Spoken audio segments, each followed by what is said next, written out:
Welcome everyone to the Abbey of Tamié. We're in the Savoie, and it just snowed last night for the first time this season. We're here in the caves of the cheese Abbey de Tamié, which has been made historically here for a very long time. The abbey was started here in 1132, and there are records of cheesemaking here from that time.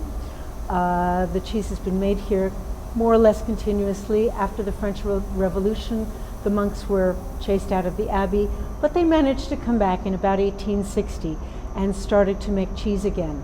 The cheese has evolved a little bit since the beginning. It started out, as you may know, the abbeys were a system where they communicated a lot, so these abbey cheeses have a lot in common, but then when they get to an individual abbey, they take on their own personality.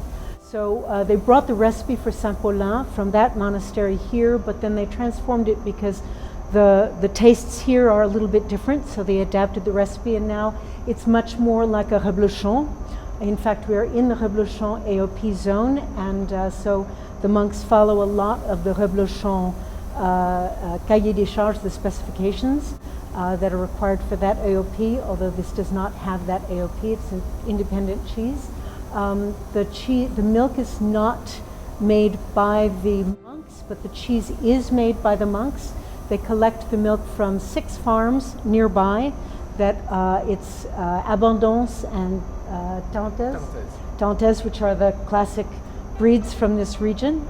The cheese is made from raw milk, whole raw milk.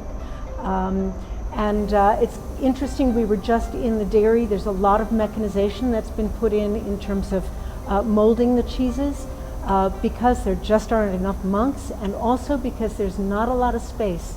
These abbey walls are thick, and the quantities of cheese that they can make is limited by the physical space that they can fit into that make room.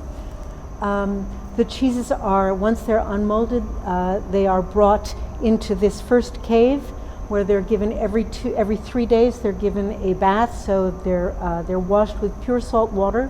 One day they rest for another day, then they're washed and turned. That happens 3 times while they're in this cave, and then they move to the next cave, where they're taken off the wood boards and they're put on plastic sheets on stainless grids for their final bit of affinage before they are wrapped.